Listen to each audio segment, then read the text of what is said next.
चाचा टीवी। नर चुड़ैल।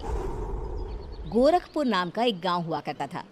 उस गांव में ज्यादा लोग नहीं रहते थे। उस गांव में एक गर्भवती विधवा औरत रहती थी। उस औरत का नाम कमला था। कमला अपने घर में अकेली रहती थी। उसके पति की सारी जायदाद उसके नाम हो गई थी, पर सभी गांव वाले उस औरत को मनहूस औरत समझा करते थे और सभी उससे नफरत किया करते थे।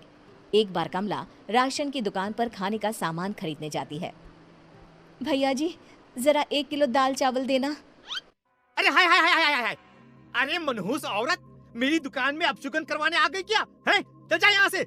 मैं कुछ नहीं देने वाला हूँ तुझे। भाग भाग यहाँ से, चल जा निकल। भैया जी, ऐसा मत कहिए। मैं गर्भवती हूँ, मुझे खाने की बहुत जरूरत है। मुझे खाना दे दीजिए। दुकानदार कमला को वहां से धक्के मारकर भगा देता है। तभी कमला रोते रोते उस गांव के किन्नरों के इलाके में आ जाती है। गांव वाले किन्नरों को उसी इलाके में रखा करते थे, क्योंकि वो लोग किन्नरों को पसंद नहीं करते थे और उनके इलाके में रहने से मना करते थे। तो किन्नरों ने उसी गांव में अपना एक इलाका बना लिया था। जब किन्नर लोग देखते हैं कि एक गर्भवती महिला रोते रोते उनके इलाके में आ गई है, तो सारे किन्नर कमला के पास जाकर उसका हाल पूछने लगते हैं। क्या हुआ बहन, तुम्हारी गर्भवती अवस्था में इतनी बुरी हालत कैसे है? तुम रो क्यों रही हो? तुम डरो मत, हम तुम्हें कोई नुकसान नहीं पहुंचाएंगे। तुम शांत होकर सब बताओ कि हुआ क्या है। मैं कमला हूँ। मैं गांव के दूसरे इलाके से आई हूँ। 2 महीने पहले ही मेरे पति की मौत हुई है। मुझे गांव के लोग मनहूस मानते हैं, क्योंकि मैं विधवा हूँ और गर्भवती भी। वहाँ के लोग मुझे खाने के लिए कुछ बेचने के लिए भी तैयार नहीं, जिससे मेरा गुजारा नहीं हो रहा था। कोई बात नहीं कमला, हम तुम्हारा ख्याल रखेंगे। किन्नर लोग कमला को एक खाली घर में रहने के लिए जगह दे देते हैं और उसकी देखभाल भी करते हैं। कुछ ही महीने बाद कमला अपने बच्चे को जन्म देती है, पर अफसोस, कमला बच्चे को जन्म देते ही अपनी जान गंवा देती है।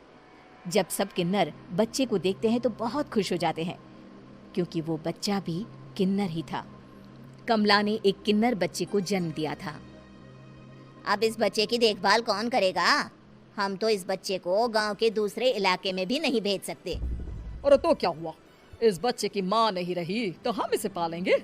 अब ये हमारे इलाके में रहेगा, हमारे साथ रहेगा। फिर वो किन्नर उस किन्नर बच्चे को गोद ले लेते हैं, उसका नामकरण कराते हैं। उस किन्नर बच्चे का नाम शक्ति रखा जाता है। देखते ही देखते शक्ति बड़ी होने लगती है। उसके रंग रूप बहुत सुंदर थे। वो बहुत सुंदर किन्नर दिखती है। एक दिन शक्ति एक किन्नर से पूछती है, माँ जी सुनिए ना, ये गांव के दूसरे इलाके में भी तो लोग रहते हैं, तो हम वहाँ क्यों नहीं जाते? हम उनसे अलग क्यों रहते हैं? शक्ति, क्योंकि वो लोग हमारे जैसे नहीं, वो लोग हमें पसंद नहीं करते, इसीलिए हम उनसे अलग रहते हैं। क्यों? वो हमें क्यों पसंद नहीं करते? मुझे एक बार उस इलाके में जाना है। मैं एक बार वहाँ जाकर घूम कर आऊँ। शक्ति, खबरदार, जो तू उस इलाके में कभी भी गई तो अपनी जान नहीं गंवाना चाहती तो उस इलाके में कभी कदम भी नहीं रखेगी, समझी? इतना कहकर वो किन्नर वहां से चली जाती है। शक्ति उस किन्नर की बात सुनकर बहुत रोती है। माँ जी, ऐसा कैसे कह सकती है? उन्होंने इतनी सी बात के लिए मुझे इतना डांटा। अब तो मैं उस इलाके में जरूर जाऊंगी। फिर एक दिन शक्ति गांव के दूसरे इलाके में चुपके से जाती है। ये लोग तो हमारे जैसे ही इंसान हैं, तो ये हमसे नफरत क्यों करते हैं? जब शक्ति उस इलाके में पहुंचती है तो गांव के सारे आदमी उसके रूप से मोहित हो जाते हैं। वो लोग ये अंदाजा नहीं लगा पाते कि वो किन्नर है। शक्ति की सुंदरता देखकर सारे गांव वाले उसकी तारीफ करने लगते हैं।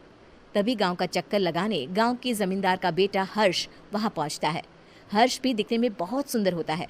जब हर्ष ने शक्ति को देखा तो वो भी उससे मोहित हो गया, और जब शक्ति की नजर हर्ष पर पड़ी तो वो हर्ष को देखकर मोहित हो गई। आपको पहले कभी इस गांव में देखा नहीं। इस गांव में आप नए हैं क्या? जी नहीं, वो मैं बस। तभी शक्ति बोलते बोलते रुक जाती है और मन में सोचने लगती है, अगर मैंने इनको बता दिया कि मैं दूसरे इलाके से आई हूँ तो वो समझ जाएंगे कि मैं किन्नर हूँ, इसलिए मुझे इनसे झूठ ही बोलना पड़ेगा।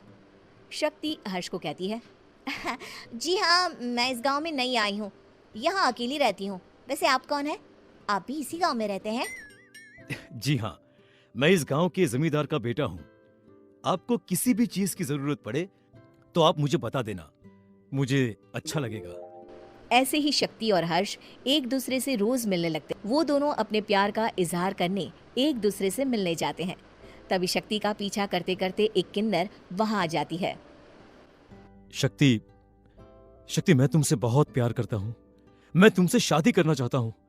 क्या क्या तुम मुझसे शादी करोगी? हाँ हर्ष, मैं तुमसे शादी करूंगी, पर मैं तुमको अपने बारे में एक सच्चाई बताना चाहती हूँ जो मैंने तुमसे छुपा कर रखी है। तभी उनके बीच में ही वो किन्नर आ जाती है। शक्ति, तेरी हिम्मत कैसे हुई ऐसा करने की? वो किन्नर शक्ति को खींचकर गांव के जमींदार के पास ले जाती है। हर्ष भी वहां शक्ति को बचाने के लिए पहुंच जाता है।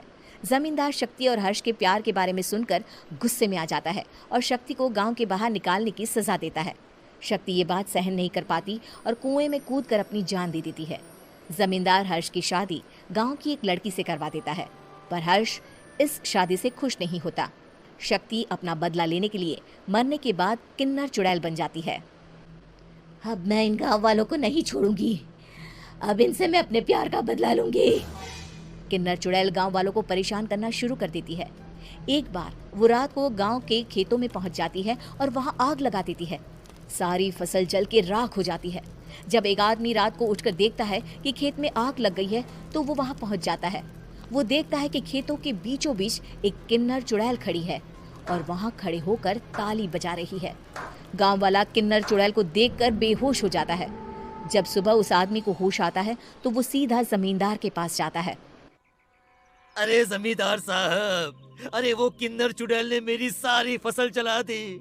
अब मैं क्या करूंगा? क्या होगा मेरा? जमींदार चुड़ैल किन्नर का नाम सुनते ही सब कुछ समझ जाता है। अब वो बहुत डर जाता है। उसी रात को जब जमींदार डर के मारे अपने कमरे में सो नहीं पाता, तभी वहां अचानक से किन्नर चुड़ैल आ जाती है। किन्नर चुड़ैल जोर जोर से जमींदार के आगे खड़ी होकर हंसने लगती है और ताली बजाने लगती है। जमींदार उस डरावनी किन्नर चुड़ैल को देखकर बहुत डर जाता है। तूने मेरे साथ बहुत बुरा किया, अब मैं तुझे जान से मार दूंगी। नहीं नहीं नहीं नहीं नहीं, मुझे माफ कर दो, मुझे मत मारो। मैं कभी ऐसा दोबारा नहीं करूंगा। अब तुम जो बोलोगी वही मैं करूंगा। ठीक है, मैं चाहती हूँ कि किन्नर इलाका गांव के इलाके से जुड़े और गांव का कोई भी आदमी किन्नर समाज से द्वेष ना करे, उससे नफरत ना करे, नहीं तो मैं सारे गांव को मार दूंगी। और तुम गांव में एक नया कानून बनाओ कि अगर किसी ने भी किन्नर समाज को हानि पहुंचाने की कोशिश भी करी या इनसे भेदभाव करने की भी कोशिश करी तो उनको कड़ी से कड़ी सजा मिलेगी। हाँ हाँ हाँ हाँ, मैं ऐसा ही करूंगा। तुम जो बोलोगी वो मैं करूंगा, पर मुझे जाने दो प्लीज। तब वो किन्नर चुड़ैल वहां से चली जाती है। गांव का जमींदार किन्नर चुड़ैल का कहा मानते हुए दोनों इलाकों को एक कर देता है और नया कानून भी लागू कर देता है। तब से वहां किन्नर समाज और बाकी गांव वाले शांतिपूर्वक रहने लगते।